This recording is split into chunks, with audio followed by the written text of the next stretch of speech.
Imagine what's possible when learning doesn't get in the way of life. At Capella University, our game-changing FlexPath learning format lets you set your own deadlines so you can learn at a time and pace that works for you. It's an education you can tailor to your schedule. That means you don't have to put your life on hold to pursue your professional goals. Instead, enjoy learning your way and earn your degree without missing a beat. A different future is closer than you think with Capella University. Learn more at capella.edu.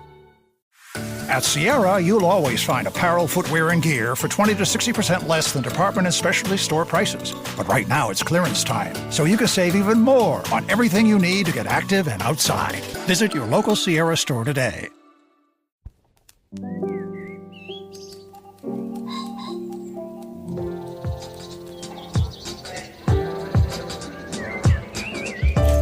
I'm Stephen Metcalf, and this is the Slate Culture Gabfest annual call-in show edition. It's Wednesday, January 1st. Dana, I can't say the next syllables. Will you say them for me?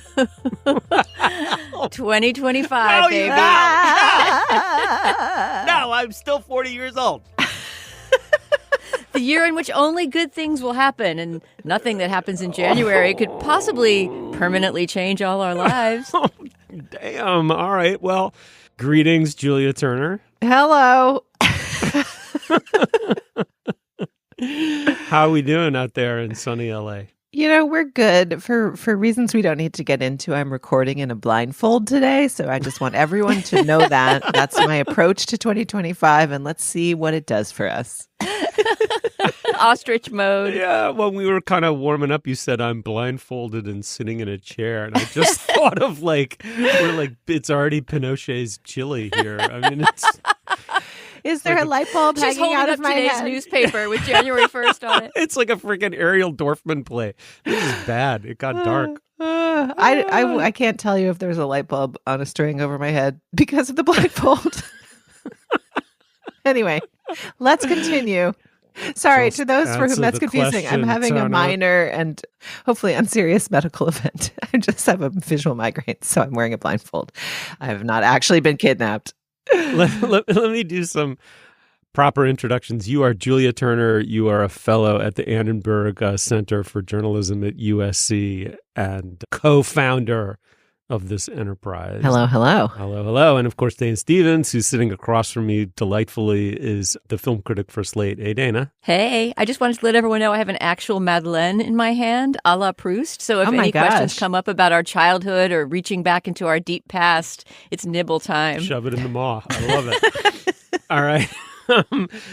So I think we just dive right in. I'll just say, by way of brief introduction, enormous affection for this minor institution in Gabfestiana. It's like the summer strut. It's the solstice. What would you even call it? Q&A solstice stroll. There we go. And the solstice mosey. Let's start by listening to one of the calls that we got anonymously, but a fetching little question, and we'll take a turn at answering it. Hi, Culture Gabfest. I'm interested in each of your relationships with the types of cultural products that are less widely available or create less permanent documentation, and therefore are the kinds of things you're less likely to talk about on the show. I'm thinking dance, performance art, plays. Thanks so much. Love what you all do. Bye-bye. Yeah, I love this question. So thanks to the listener who called it in. Actually, Steve, you and I were just talking about trying to do opera on the show next year. We have an opera-loving friend who's been a guest on the show before who was saying, why don't you do opera? I'll take you to an opera at the Met and come on and talk about it, which sounds like so much fun. But I think, and let's talk about this not just in relation to that plan, but to this question, I think that to do that on a show that, like our show, can be heard all over the world by anyone at any time is a little trickier. And that's the reason why, though we could talk in our personal lives about what our relationship is to, live performance and the like, it's a little bit more difficult to do on the show. We try, for example, only to talk about a Broadway play if it's a play that's likely to tour or be made into a movie, or it's such a big thing like Hamilton that everyone is talking about it and listening to the cast album. We try not to do sort of we live in coastal urban cities and you don't type topics, I think that just doesn't have the reach and the generosity of talking about something that people have an actual chance of experiencing. So that covers maybe why we don't do as much live performance on the show. But I'm interested as well in what part those arts play in you guys' lives. Yeah, I mean, I remember, so I grew up in a family with my mother's mother who was the first person in her family to go to college. She went to Hunter College in the 1920s in New York, and she was part of a German immigrant family for whom culture was important, right? So she would take us every year to see the ballet, to see the symphony, to see theater. And I loved those experiences growing up because they were special times with my grandmother. I also was sort of mystified, the question of what are you supposed to do? What are you supposed to get out of it? How does it work? It was cool to be exposed to as a kid. And I still love going to all three of those types of performance. And I feel like my relationship to each of them has changed over time. Theater is the most easy to transpose to the other watching experiences I have of film and television. It's plot, character, action, words to interpret. I'm very comfortable with my skills doing that, and the sort of ephemeral charge of just being in a room and having it be this one special night that is a certain way is fun, but is ultimately not that different to me. For me, it's dance and pure musical performance that are the more alien to me and thus more intriguing. And I do think it's a real sadness that, there's just so much less culture coverage of that type of work. Every time I go see a dance, I want to think about it because I'm so moved by it, but moved not in the usual ways where I feel like I can interpret it myself. I'm literally, what was that? What was it referring to? Why did it seem new? Why did it seem old? Old like what? I'm so illiterate about dance that I feel like I want more and better criticism with regard to it once I finish experiencing it. And it's just really hard to come by these days. I love this question. I love the idea of evanescence and permanence in the arts, and the idea that, before there was writing, there was poetry, right? I mean, which by definition, we know because of Homer, and something that might have been evanescent, that might have been authored over a millennium by God knows how many, co-authored by God knows how many chanters and repeaters of it, and then becomes permanently, it goes from a state of evanescence to permanence with human writing. I mean, it's just so primal about who we are to think about that dialectic and how it plays out. We saw one of my favorite plays, Who's Afraid of Virginia Woolf, and I'm embarrassed to admit I didn't know who Tracy Letts was when we saw that production. He played George in that particular version of the show, and he's of course a renowned playwright who won the Pulitzer for Osage County. He leveled me with that performance, absolutely leveled me, and it's just something I can only describe now. I can't point to it in any concrete way to other people, and I think that there's a kind of beauty to that in a way. And of course, it converts into a fetish of you had to be there, right? Which people lord over you if they saw the Clash at Bonds in 1981 or whatever year it was, or, I was there when, or I went up Whitney Avenue and I saw this band called Nirvana and there were 8 people there, and 6 months later they put out In Utero, which I can claim to have done only because a friend of mine did it. And I was like, yeah, I'm too tired, man. Never heard of them. So I actually didn't do it. But I love regional theater for that reason. You go and see an absolutely astonishing performance where an actress appears to have just ripped her guts out on stage for an audience of 140 people, maybe in the hopes that there's an agent sitting in the audience, but otherwise simply because they're a practitioner of a craft that they believe in, and it has no trace at all in the world, leaves none. Open mic nights are very moving in that sense. That moment when the guy sang Just Like a Woman at karaoke, when we all did it together, this sort of very normie looking guy may have even been wearing a suit, and he just killed it, turned it into his own and very beautiful rendition, disappeared forever from history. I'd add one more. I had one amazing You Had to Be There, and I didn't even know it at the time, but I had a friend. I was Upper East Side dweeb. I had a friend who could hit the clubs and he'd always get in. He'd just walk up to the Velvet Rope and then you go. And I drafted on him for a number of years. And one night in 1982, and now I can look at the internet and see what night it was, we went early. This is early in 1982, right? The words hip hop. There was probably, I mean it when I say maybe there were under 100 white people in America who knew what that referred to. And we go in, and the Ritz is, back then, it was called the Ritz, and now it's called Webster Hall. So now quite a, people who've been to Webster Hall can picture it, multi-story, club. We get some drinks and it's like packed, and I'm exhilarated, and I'm a nerd in like dorky sneakers, and somehow I got in and whatever. And then the sound from the stage, it was Grandmaster Flash and the Furious Five. And you're like, all of those feelings all at once. Like, okay, I'm about to be Darwined out of existence, and it is the most just thing to ever happen in the history of the universe, right? Like, all of my preoccupations with music and cultural hierarchies, they don't mean fucking anything going forward. And that was an amazing feeling to watch that. And there's a flyer for sale from that night from the Village Voice, November 2nd, 1982. 1982, beginning of new school hip-hop rap music, Grandmaster Flash and the Furious Five at the Ritz. It's just fucking crazy, right? And there's no record of that performance. But I get to own that moment in some way that I wouldn't if I was like, the first time I heard Fleetwood Mac's Rumors or whatever. And you know what I mean? It's like, it's scalability in some sense. So anyway, this is a subject much dearer and nearer to my heart than I thought it was, but what a great, wonderful question.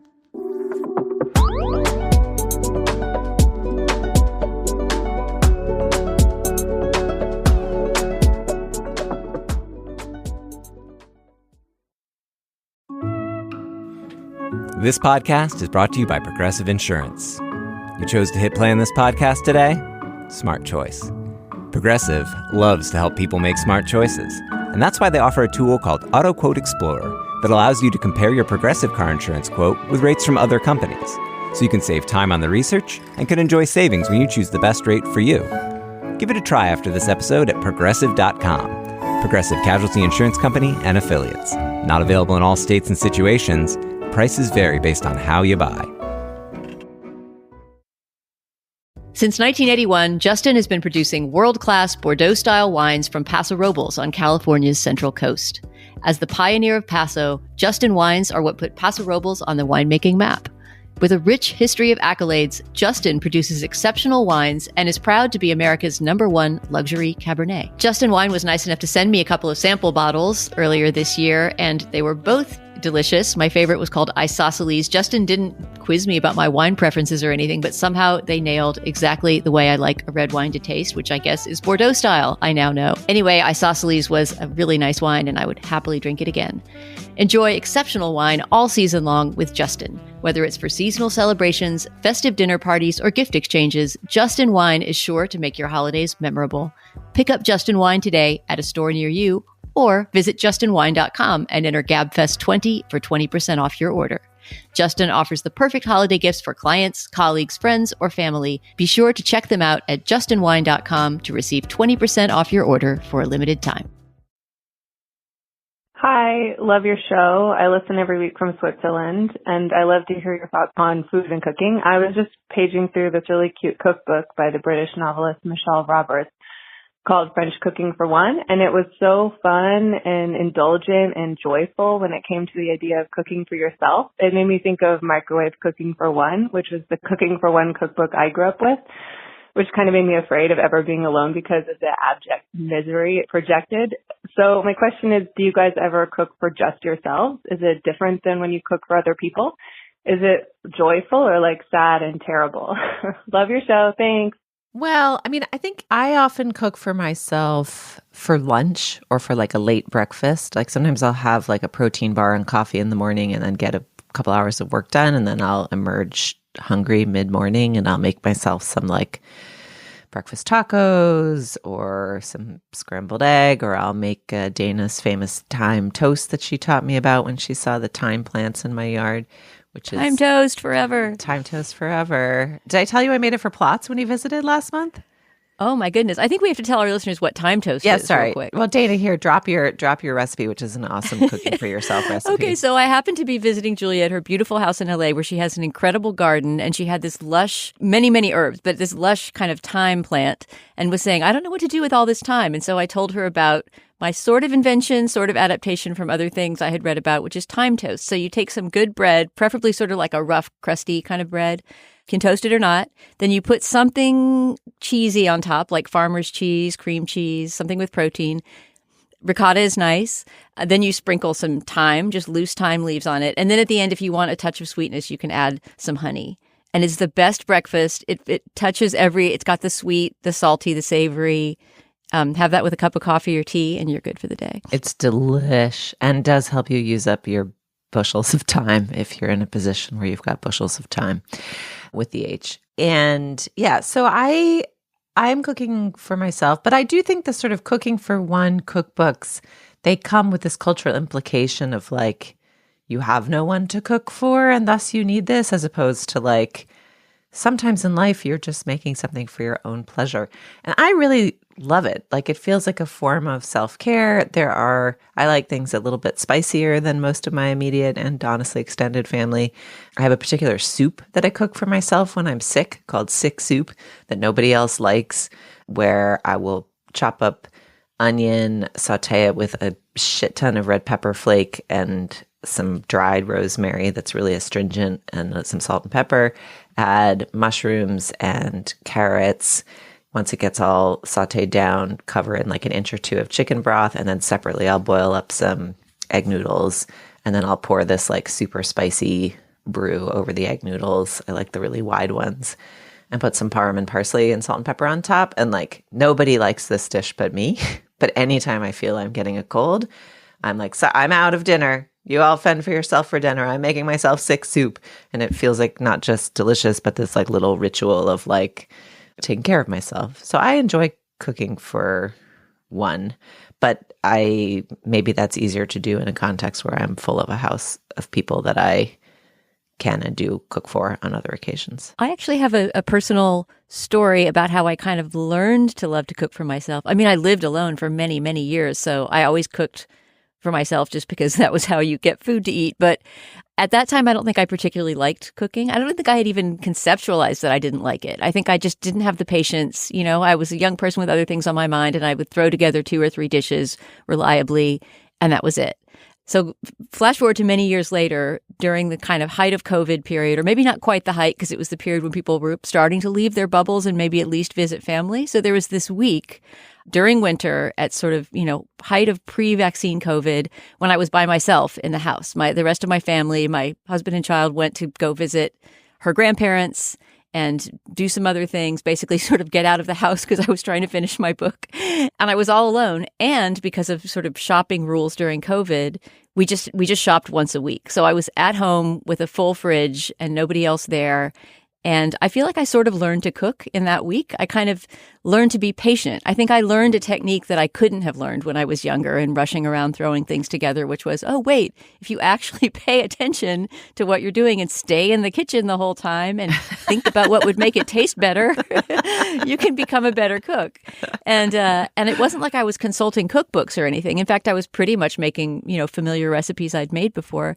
But I started to sort of figure out techniques and realize that, whatever, things could marinate, or you could pre-chop something and have it ready. And, just the whole mise en place idea. Obviously had read about these things or seen them on cooking shows. But, that moment when you experientially kind of incorporate something. And I don't think that could have happened if I wasn't alone for that week, because when you're in the midst of family life, you're just trying to get food on the table and rushing through it. But because I was in this kind of contemplative place of, alone with a full fridge, can't get any more food for the moment, I made some really good dishes that week and sort of learned some techniques that I still use. And I would say I love cooking for myself. I just love being by myself. People talk about eating out by yourself and do you feel embarrassed that you're sitting in a restaurant by yourself? Nothing People will think better. You have no friends. It's the most absurd thing I've ever heard. And if anyone is listening who has that phobia, get over it right away and experience life's greatest experience, sitting at a bar with a book, eating dinner by yourself. Oh my God. I'm so glad you added the book. I was about to say, bring a paperback. It's heaven. I, like you, Dana, I love being alone. And therefore, I love cooking alone. And what I would say is that I'm an okay cook if I do exactly that. I pay attention, and I pretty much need to follow a recipe pretty much to the letter. But well, I'm a genius at satisfying myself with like what my kids like to call like sad lunch or sad dinner, where you bake a sweet potato, open a tin of sardines, boil an egg. Like you just have like, here's what I have. I have like a handful of almonds, some kind of a starch that I can make very quickly, some sort of sad, environmentally sound protein item, and you throw them together with a little something green. And to me, for some reason, it gives me a feeling of self-control and zen. So yeah, the larder raid, we call that kind of dinner. I love a larder raid. Yeah, well, it's interesting too, because Dana, aren't you in a house where your partner is the like lead chef usually? So maybe you needed this solitude space to reconnect with your cooking self. Yeah. And I mean, I would even go so far as to say that that's changing. I'm not going to say it's all because of that 1 week, but I think when we had a kid who was small, because he was faster at cooking and sort of more able to efficiently get food made, he was the main cook. And now that she is in college and independent, yeah, I would say that I'm the main person who gets an idea and makes a recipe, makes food. So I kind of appreciate that has shifted. I'm glad that I discovered cooking before I was too old to enjoy doing it. No, I feel like I got to construe that lesson into my own household, because I feel like both my husband and I, he loves food and loves reading recipes and loves restaurants and is full of suggestions for things to make and is a very capable cook, but I tend to just drive the cooking. And I've also noticed in midlife, I mean, it's fun, the things that improve in midlife. I'm like just a much better cook than I was 15 years ago. Like I understand technique on this intuitive level. I can invent things in a way like the whatever you make of the 10,000 hours thesis and however bogus and business schoolified it may have become, I've like notched it. And now I like just have this intuition in the kitchen that I didn't have before. So I have a set of growth that's happening in the kitchen, but maybe it's coming at the expense of letting him play more often there. So anyway, it's something to keep in mind.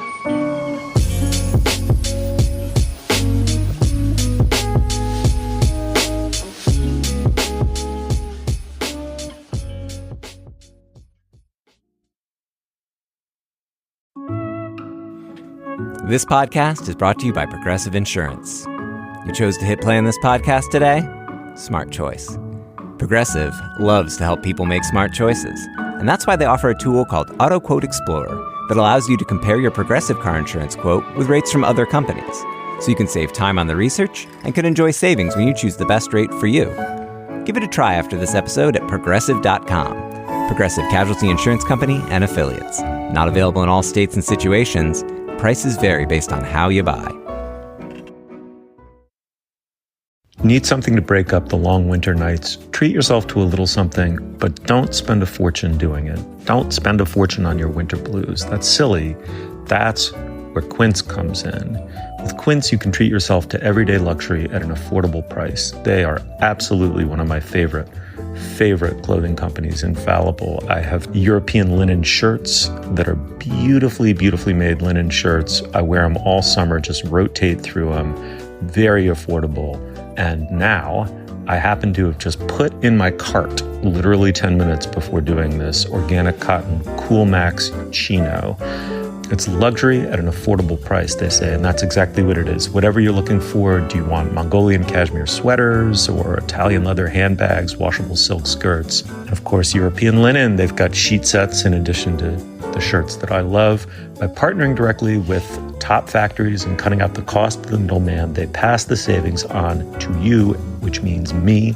Quince only works with factories that use safe, ethical, and responsible manufacturing practices, and they use premium fabrics and finishes for that luxury feel. Treat yourself this winter without the luxury price tag. Go to quince.com/culture for 365-day returns, plus free shipping on your order. That's QUINCE.com/culture to get free shipping and 365-day returns. Quince.com/culture. All right, guys, where are we going next? Should we do the song pairing one now? I was wondering if there is a better song and movie pairing than Ghost and Unchained Melody. Thank you. Just to be completely of my generation, I feel like one of the iconic ones is the end of The Breakfast Club and Don't You Forget About Me by, I think, Simple Fist Minds. Pumps. Yeah. With the fist pump. Like, that song, you never hear that song. I mean, I suppose that song is like a less great song than Unchained Melody in the scheme of things. Oh, God. Also, what about the entire Pulp Fiction soundtrack? Dusty Springfield, Son of a Preacher Man. Like, I guess I'm just dropping my 90s themes, but those are the two that come to mind. Yeah, the first one I thought of in terms of a song that has become wedded to a moment that it's used in a movie and you can't unhear it after that was Layla, Eric Clapton's Layla in the Goodfellas montage, the end of Goodfellas, or near the end at the moment that the mob war is starting and there's no this spoilers, really gruesome guys. montage. I haven't seen Goodfellas. There's a mob war as a spoiler in Goodfellas. That's the subject of the entire movie. I mean, it's true that I haven't seen it, but please go on and describe anything. Julia, there are Italians in it too. Sorry to get so spoilery. There's a moment that violent things of a sort that shall remain unspecified are happening in Goodfellas, and this beautiful. It specifically is the kind of musical break in the middle of Layla where the song gets very instrumental and kind of contemplative, and it's one of Scorsese's specialties that everyone tries to rip off and no one else can do it as well, which is the ironic juxtaposition of music and image. That to me is so wedded, right? That just is where Layla lives now in my mind. And then the other I would point to, and it's not a movie, but the TV show Freaks and Geeks. Every single pop song that's used in that show is now wedded to the show for me. And when I hear that piece of music, well, the way that show does it is particularly smart because there's generally one musical artist for each episode. So there's like the episode that uses only Billy Joel songs, the episode that uses only Grateful Dead songs, and just uses them so perfectly with the content of the show that they all remain there in my mind. Oh, wow. Those are all so good. All right, I'll throw out a couple. Fight the Power, Public Enemy on the opening credits of Do the Right Thing is eternal. I mean, he gets your heart beating at that pace, and then it doesn't stop till the end of the movie. Rosie Perez, of course, shadow boxing with your own face, the viewer's face through the whole sequence. You know, and she's not yet. I mean, she wasn't a star when those credits opened. She was a star by the time they were done. And then, speaking of Pulp Fiction, of course, there's that moment in Reservoir Dogs where Stuck in the Middle with You comes on during the torture scene with that needle drop. Is just the audience just guffaws, engulfed in laughter. And that's an in-story needle drop, right? Yeah. Doesn't Michael Madsen put the song on before he starts torturing? Exactly. Yeah. And it's all the sadism of arguably Quentin Tarantino and the protagonist are all coming together in one. I don't like that movie. I don't like Tarantino, but nor do I like Wes Anderson. And I really dislike the movie Rushmore, but the closing credit use of Ooh La La by Ronnie Lane and Ronnie Wood. I love Rushmore. We've talked about Rushmore before, but I think the whole soundtrack of Rushmore is kind of it's a big keeper. It's one of the few soundtracks I listen to just as a record at home. One more, just if we're expanding to TV, one more that I loved. I do think The Bear in general has great music supervision and great needle drops, but the moment in Forks when we see the Eben Moss-Bachrach character sort of fall in love with discipline and finally understand what Carmi's going for, and then the song as he drives home is Love Story by Taylor Swift, is so perfect. It's just like the best juxtaposition. There are Taylor Swift songs about performance and perfection, and instead it's this song about passion and love and happy endings and hope. And it's a great one. You had to kill the mood. That's also an in-story one, as I remember, right, Julia? His daughter, It's been established that his daughter's a Taylor Swift fan, and he's trying to get tickets for them. And he puts it on, knows it's on, and sings along with it. And that's part of what makes it just integrates so perfectly into his well, and personal story. I think he's accepting that the daughter's going to go to the Taylor Swift concert with his ex's new That's beau, right. Right? His ex's new beau came through with the tickets or something. Anyway, that's one of the best individual episodes of The Bear, which is one of those shows that really varies episode to episode. Agree.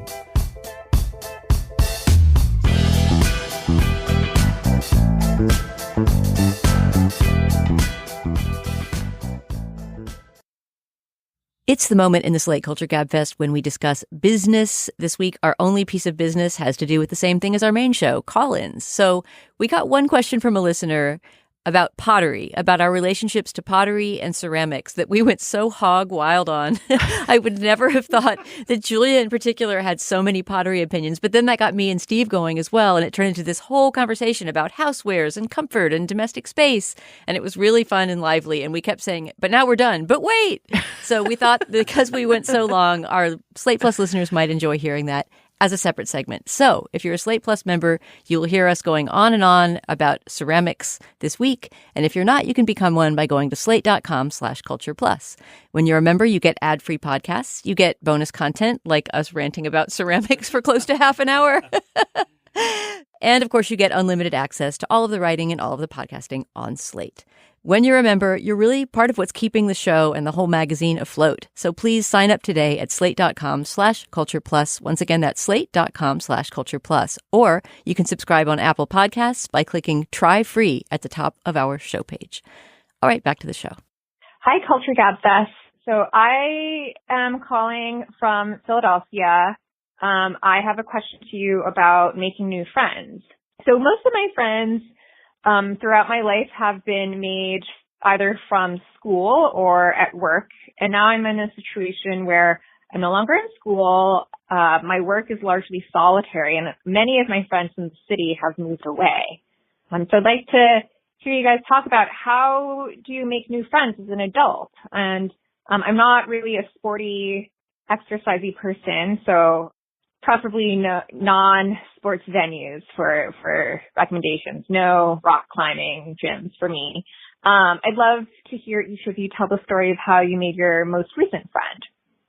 All right, why don't I nab that one? Because for a couple of reasons. One is that I think I've said this before on the show, a unexpected revelation of living upstate was the totally different principle on which you make friends and then sustain friendships, which is, in the city, you can just, in a large metropolis like New York City, you can just swipe left, swipe left, swipe left. And then at the end of the day, this massive culling process, you have these people with whom the affinity is just really obvious. And you can still swipe left for a while, and then it takes, and then, and then what you do is you rotate through and you see people, some people quite a lot and some people less frequently, but then you've got this portfolio of friends, and very often you see some people you quite love once every 6 months, and you sit down at dinner and you perform and regurgitate and have an amazing time, and then you don't see them for another 6 months, right? That I wouldn't say that's everyone's paradigm of urban friendship, but it's a version of it, I think, for a lot of people.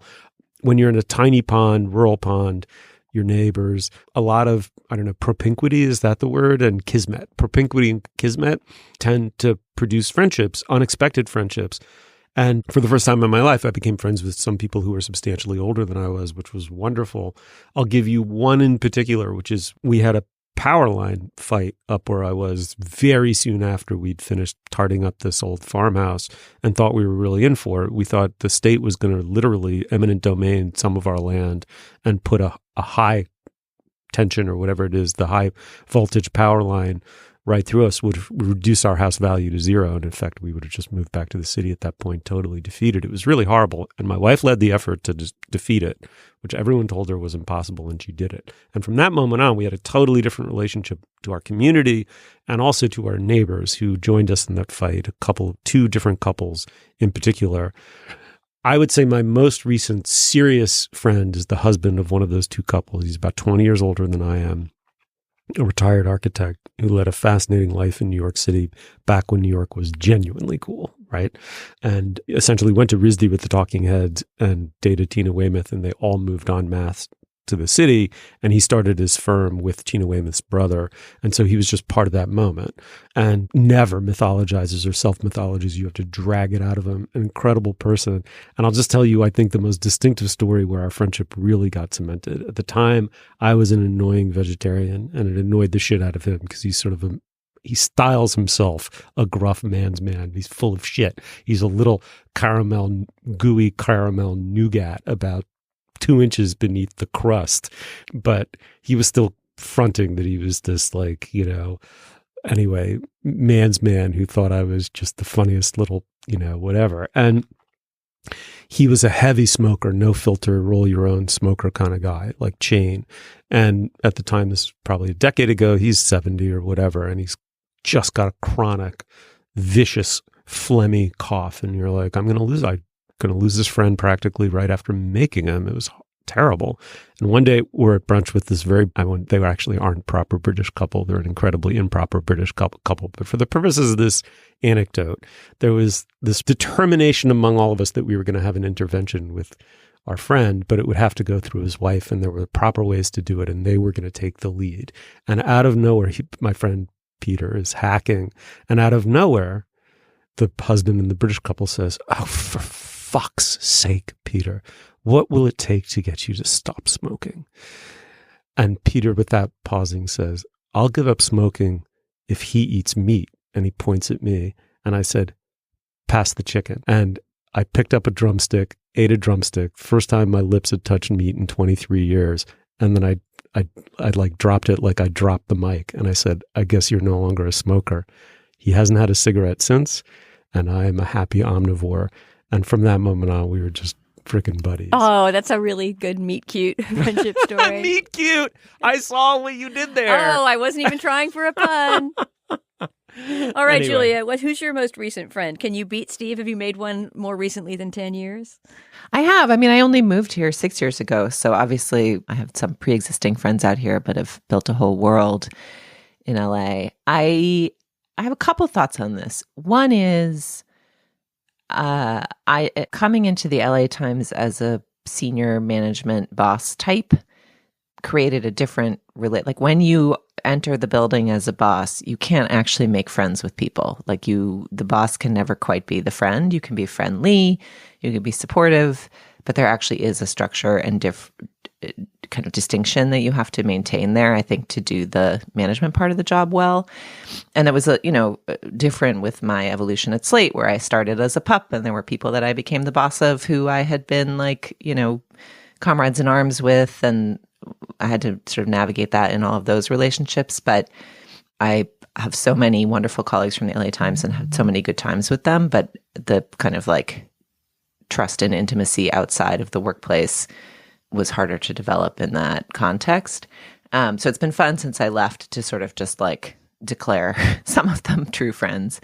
And I had a couple colleagues there who I guess a move that I've done a couple times where I knew someone in a kind of not friendish context is to just declare at the point where I want to be friends with them, like, okay, so from now on, we're just actually friends.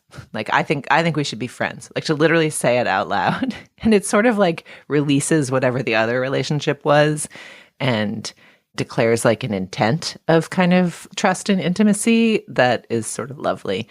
And so I've successfully pulled that move a couple of times in creating some friends out of kind of more distant acquaintances or people I met through other contexts where it wasn't clear that friendship was the obvious next step. In terms of non-sporting activities, I do think like being a little bit of a joiner probably does help, especially if you have more of a solitary existence. So and there's plenty of things to do that aren't athletic. I would always recommend birding. I went once to a paper marbling class and met some other cool people there. Like there's just so many activities in the world. There's all these board game nights, there's readings. I think the thing that's tricky with those is you have to kind of be patient. Like I remember going to some mom groups with my daughter during that maternity leave and was kind of looking for community and met a lot of nice ladies, but, none of those turned into ongoing relationships. Like you have to be patient, I think, to find folks in those contexts. And then the other thing I would say is like, let yourself be collected. Like sometimes people want to introduce you to people. And another friend I've made here recently is someone who I was introduced to, who is maybe 20 or 30 years older than me and is just like a true, I keep dropping the Malcolm Gladwell references today. I guess that guy's got something, but like a true connector collector who in an old school way is like, I'm throwing a dinner and there's these people coming and I want to introduce you to so-and-so. And, you can, those people serve an important social function and So figure out who in your life knows those people in your world and let yourself become one of the colors on their social palette, and they'll throw you in different places. I've met a lot of cool new people through this one friend. So, okay, declare friendship, do non-sports hobbies, let yourself be collected. Oh, and then I do think the generational pieces that Steve mentioned is important too. Like friends who are 10, 20 years older or 10, 20 years younger, everything is suddenly fair game in midlife in a really lovely way. Yeah, I'll use the generational link to say, to go to my story of my most recent friend, who I know I made almost exactly 7 years ago because we just had her for Thanksgiving with her husband and family, part of her family. And I was saying, do you know that our 7-year friend anniversary is coming up? And this friend of 7 years is 17 years younger than me. But as you say, Julia, there's a certain point where that doesn't seem to matter. And we basically seem to be occupying the same phase of life. But there's a specific day, I guess our kind of meet cute is that upon vaguely knowing each other, I asked her to come to a film screening, a press screening with me of Phantom Thread, Paul Thomas Anderson's Phantom Thread, which I love. It was my first time seeing it. It's one of my favorite now of his movies. And I sort of knew that we were going to be close when we walked out of the movie, and we didn't even have to discuss it. Like, we went straight to dinner and we both just immediately acknowledged, like, well, that was a masterpiece. Anyway, what's up with you? And later on did discuss the movie. But, we both sort of wanted to respect the sacredness of having seen this beautiful movie together and both kind of getting it together. How I made that friend, I guess in a way it's a job connection, but it's that she is a writer and journalist and I just admired her work. So, this is something that makes me miss Twitter because that was the way that I was able to sort of get in touch with her through DMs and say, hey, I love your work.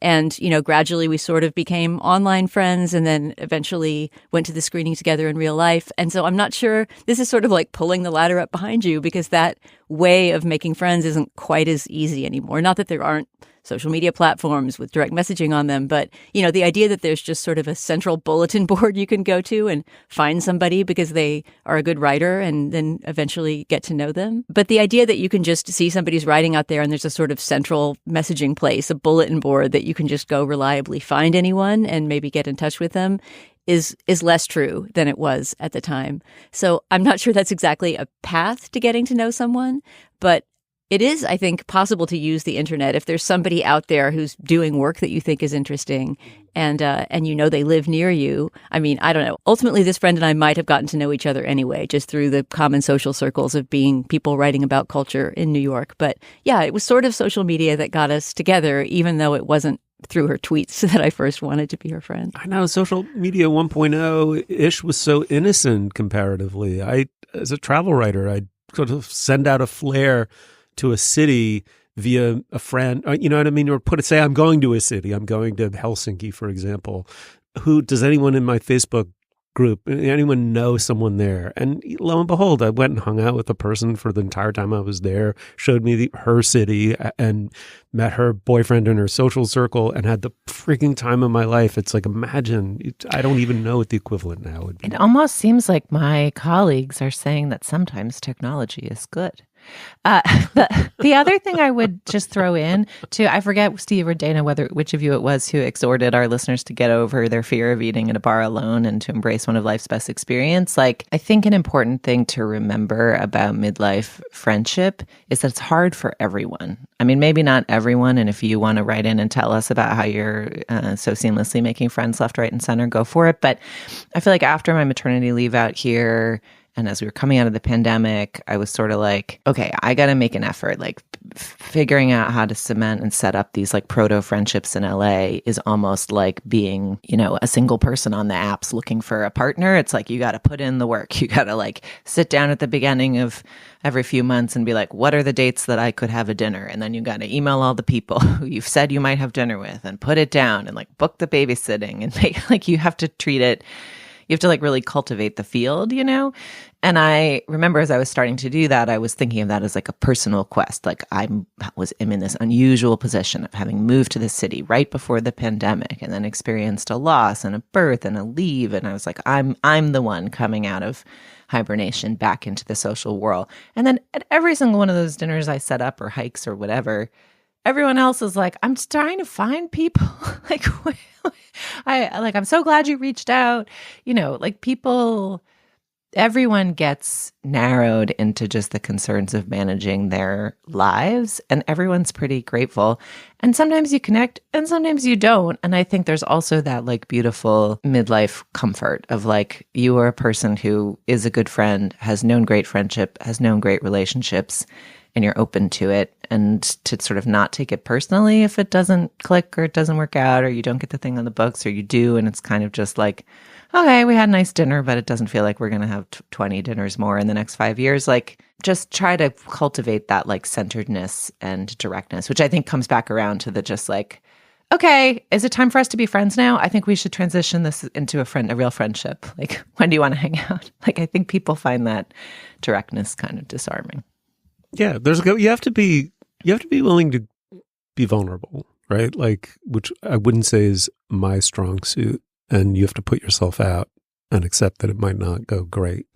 I remember doing that with Jody Rosen, actually, friend of the show, like a moment when we were colleagues and there was some Slate event that we had fun at and we were walking to the train. And there was this dorky moment where I just said to him, could we be actual friends? And I think we exchanged numbers at that moment. And now we're no longer work colleagues, but actual friends.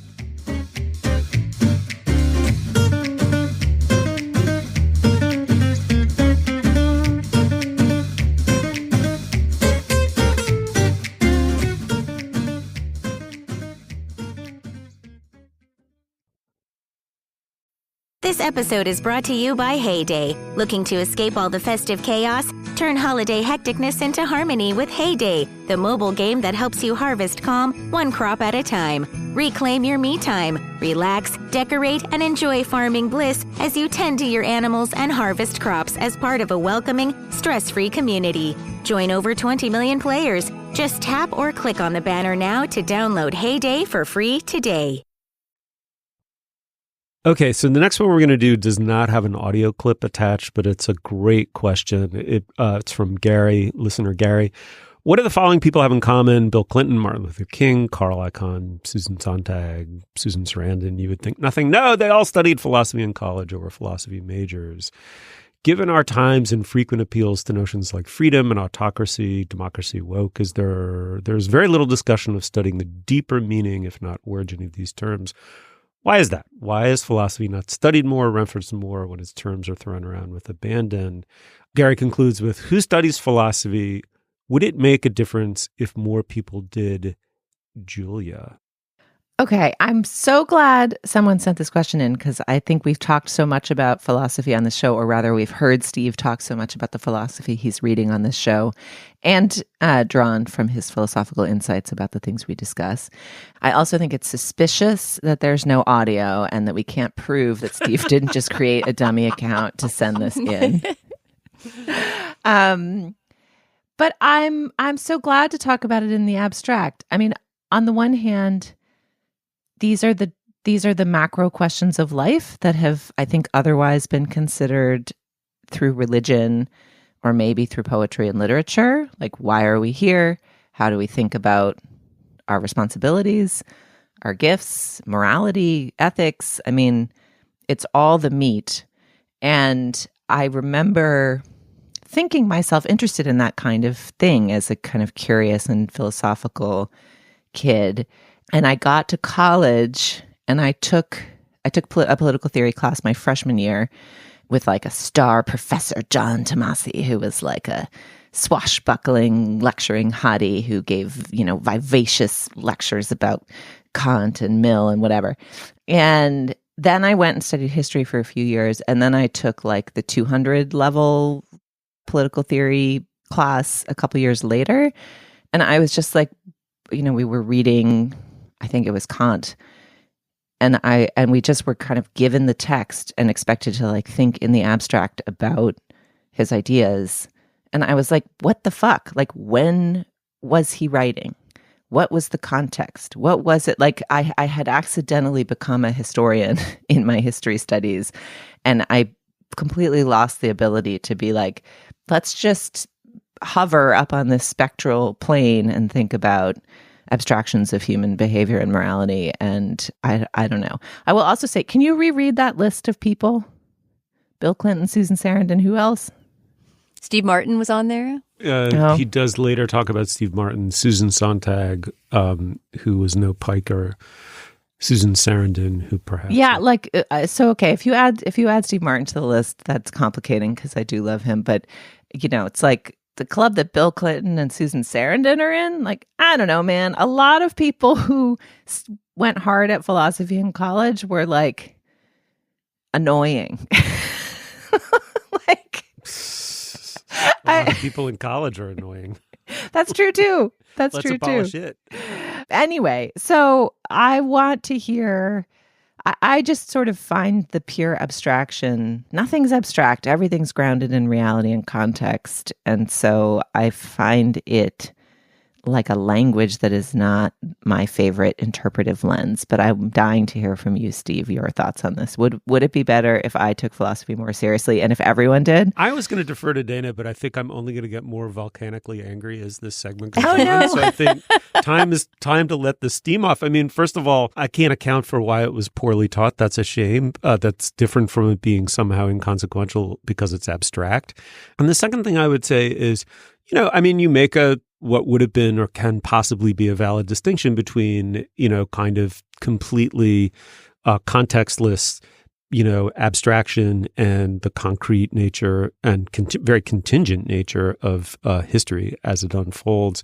I would say that philosophy multiple times, key times in its history, has totally transcended that. All of Hegel's work is about history and understanding history from the point of view of philosophy and vice versa. And then to a titanic influence that all of us feel and live out, whether we even know his name, Michel Foucault completely rethought of philosophy as something involving history in a much more micro and concrete way than, for example, Hegel did. And I just this morning, coincidentally, read an interview with Judith Butler in El País, in which, she's just been named one of the most important thinkers in the world. I mean, these lists are silly and she says so, but philosophy does matter. You can say that it shouldn't matter. You can say it doesn't interest you, but it does shape our world. Foucault, coming to the United States of America, gave us theory, critical theory, literary theory as we know it. She cites him as one of her biggest influences. In fact, her biggest influence, she says, after Hegel and Freud. Judith Butler. Was that in Spanish, the interview in El País? No, I would not have been able to muscle through it if it was translated. But Foucault comes to America. He influences, and I'll just name a few, Judith Butler, Eve Kossowski-Sedgwick, Edward Said, Stephen Greenblatt. And they completely remake the study of the humanities for better and worse, right? You can argue both sides of it, but you can't argue that influence isn't huge, because from them comes notions of queerness, notions of the closet, notions of gender performativity, obviously, that created a revolution, right? I mean, along the way to gay marriage, along the way to the normalization, quote unquote, of gay life in America. And we're in the midst of a gender revolution. I mean, again, like, you could hate all of these developments, which clearly I don't. I'm on the hopefully very far end of the other side of that spectrum. But there's a reason why they are burning Judith Butler in effigy in Brazil. Okay, there's a reason why gender became the defining pivot point of the 2024 election in America. It's because philosophers had ideas, and those ideas entered into the public sphere and changed it. And so to not study it is simply to not see a color of the visual field or something. It's like not seeing what made your world what it is. Yeah, something that's really struck me, having spent the 90s in grad school in Berkeley, in part with Judith Butler, being constantly told by, the media and probably other students in other disciplines as well, that what we were doing was some frou-frou thing up in the clouds. I'm amazed at the extent to which that kind of continental philosophy, I guess you'd call it postmodernism, that we were reading and studying at the time has trickled down into so much of the culture and the pop culture, even conversations like the ones we're having here, and the endless kind of sometimes dumb deconstructions of, everything from, video games to TikToks or whatever, like that kind of language being sort of applicable to what you might consider a lower brow cultural product. That is now just par for the course, it's right? It's totally par for the course. So all of us were trained in graduate programs in the 80s, 90s, and early aughts. All of us, I say all of us, but inordinately the people who end up at Slate, the New Yorker, the Atlantic, writing about culture got it when they were undergraduates. Although for me, actually, my personal history with philosophy was that as an undergraduate, I didn't get it because I made the mistake. This is my big mistake in general as an undergraduate, and it's the advice I give to college students is every class is about the teacher and not the subject matter, you know? And at some point as an undergrad, I thought, well, philosophy, thinking about stuff, I like that. And I signed up for this class that turned out to be an analytic philosophy class. In the most narrow-minded, I mean, that can mean a lot of things, but this was sort of the worst thing it can mean, which is just this very narrow, sort of what Julia was talking about, you know, abstract notions, kind of divorced from contemporary reality, very much like language games. The teacher was not good. He was not winning at putting across this material. So the material wasn't interesting. The teacher wasn't interesting. And I thought, well, I guess I hate philosophy then. And it wasn't until I got to grad school and was suddenly surrounded by these incredible teachers reading, you know, amazing texts that I sort of learned that continental philosophy and other approaches could be a whole different ballgame. Yeah, I've just got to give you, Julia, before I punt it back to you, one more example. The United States looks like it does because the founding fathers read and revered John Locke, and they did so at a time when Europeans were moving away from Locke. And so our conception of freedom in this country, which arguably has deranged us, derives from Locke, whereas on the continent in Europe, Locke was basically abandoned and the idea of natural rights was abandoned. And so they have notions of positive freedom, i.e. the state should affirmatively do something to make you a healthy and well human being with ordinary life opportunities. Whereas in America, we have a concept of negative liberty, with part of the inheritance as written into our founding documents of Locke, whereby the state is just to the degree it leaves you alone to make of yourself what you will, including shooting your fellow men, citizens, because of the Second Amendment, and no a priori right to anything really, healthcare, food, shelter. So that philosophy matters. No, I'm not saying it doesn't matter. I hope I didn't sound like I was saying it doesn't matter. I don't think it doesn't matter at all. And I also want to speak up for the professor I had for my 200 level class, who I also took constitutional law from, and who was an incredible and beloved professor at Brown, Nancy Rosenblum, who died a few years back. I guess, I mean, maybe this is just the limits of my powers of imagination. I often feel reading that kind of text, and it's been a long time, just the kind of constant need to like squint and hold the abstractions in one's mind. And the with some of those texts, it felt like the labor to do so really paid off. And you came out with like a theory of how the world hung together or could that was enticing. And then I felt like with some of those texts, all that squinting and labor was like obfuscatory rather than communicative. Like it felt like thinkers hiding behind. I don't know. Just I do not mean to be pronouncing on the value of philosophy. I'm trying to recount my own encounters with it, which are that it is not what my brain wants to do. And I also think I'm not alone in that. And I guess I wonder, does it have to be considered, delivered, written in the way that it is? Because I feel like the way in which it's considered, written, and delivered is it makes it seem like a cloistered secret club of insight, which maybe makes it less available to people. If in fact it would be good for people to all understand it better, why is it so thorny? I think that's a brilliant point. And I thought you were going to say, instead of insights, I thought you were going to say incels, because it can have that vibe. I think that it has gender parity. It's coming close. It was overwhelmingly men and very much a boys' club, but gender parity is arriving, I think, in philosophy, and it is improving in that regard. It is a far less like, if you can understand this, you're in the boys' club, and if you can't, that's losing that and becoming something much more conversational and vital.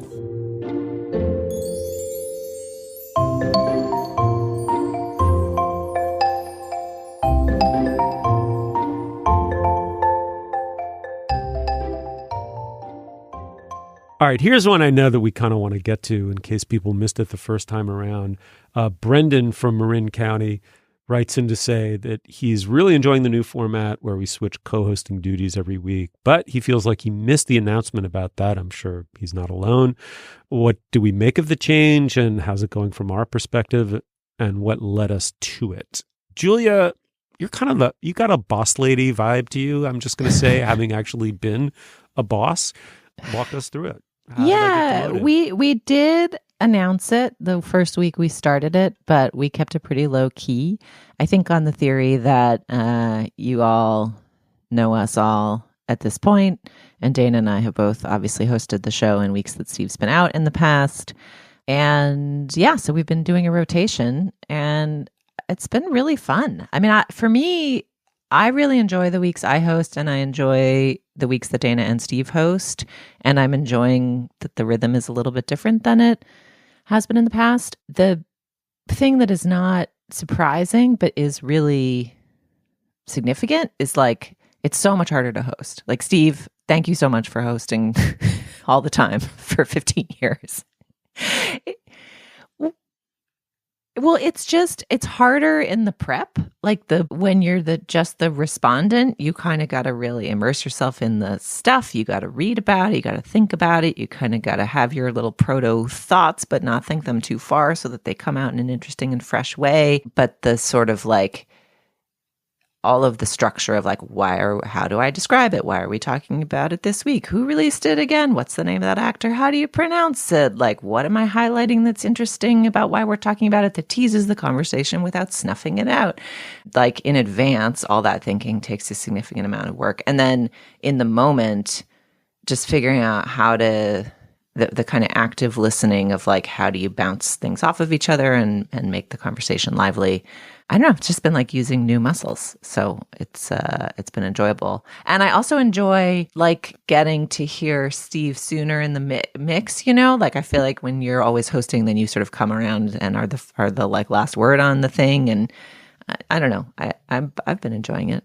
What do you guys think? Yeah, different muscles is a good way to think about it. I had some resistance to it at first, just when the weeks that I host, because it is hard writing those little, summaries before each topic, knowing enough about the topic that you're sort of, the master of ceremonies about it. It's a different kind of prep. And it's not necessarily that you watch the things any differently. It's more that you have to step back and be able to frame each one articulately a couple times at the top of the show and then also again at the top of each segment. So I think I didn't really realize how much Steve had been putting into that all those years till suddenly I had to do it every third or fourth week myself. But I'm getting more used to it. I like it. I like getting to ask the first question. I kind of miss getting to give the first answer on movies. I kind of want to answer myself, But I think it's good for the show. I think it gives it a different energy when the three of us switch it up. Oh, absolutely. I think it's been great for all the above reasons. I mean, you're each really wonderful hosts, each in your own way. And it's great to just have that variety of energy and on a week-to-week basis. Also, just conversely, it is, I have to say, I will own up to it. It is a lot easier to not host. And that is a relief in a way. I think it's easier in another sense too. And I'm curious what you guys think about it, which is that forgetting all the prep in the moment, you have to wear two hats simultaneously. And if you get the hat, which I do all the time, I get the hats kind of a little confused. And all of a sudden I'm pontificating when in fact what I should be doing is facilitating, or I stop listening because I'm starting to rehearse the thing that I want to say next. And you are the person to the extent anyone is. I mean, when it really works, nobody's in control of the flow, right? I mean, that's the whole thing. The Ouija board takes over and it's perfect. But, it's not always like that. And so you have an idea going in, maybe what kind of overall narrative you want the segment to tell and some sort of structural idea, but that's going to get rebuilt on the fly. It has to in the moment where you sense, okay, we haven't talked about this or that. Now, it's a collective effort too, because we can always pause a recording and someone says, wait a second, what about this? Or we needed to pick up this, or on and on. So it's always been a collaborative effort, but there's just inevitably more responsibility for it if you're the. It's also doing it every few weeks is kind of perfect because I feel like I carve it out and I can sort of commit like, okay, I'm keeping that Monday totally clear and I'm going to try and get everything watched by like noon at the latest so that I can really get all my ducks in a row.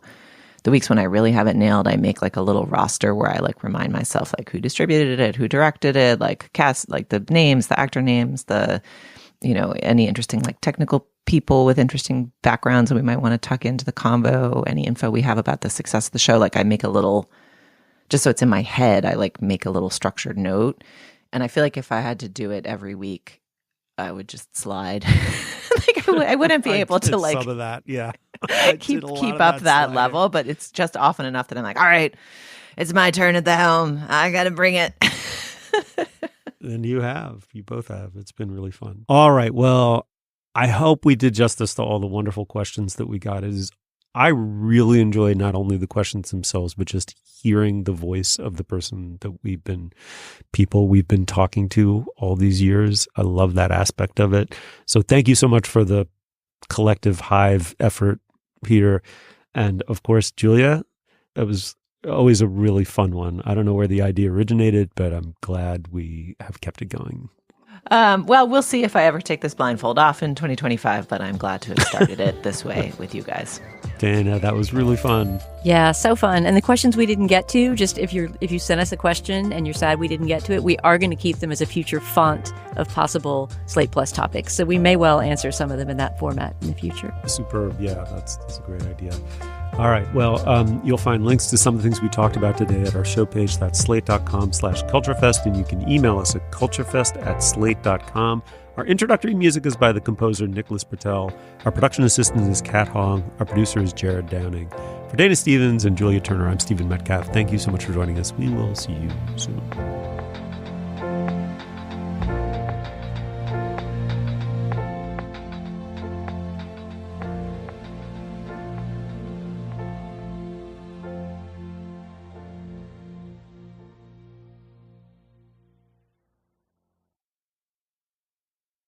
Hi, it's Carvel from Slate's How To podcast. Are you ready for a fresh start in 2025? To celebrate the new year, Slate is offering an extended free trial of Slate Plus exclusively on Apple Podcasts.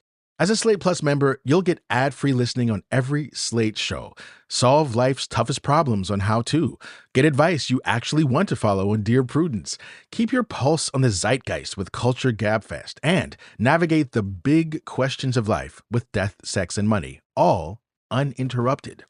Plus, starting this month, How To is releasing bi-weekly bonus episodes exclusively for Slate Plus members. That means more advice, more experts, and more stories to help you tackle life's challenges head-on. Don't miss out. Try Slate Plus for free now on Apple Podcasts or visit slate.com/howtoplus to get access wherever you listen.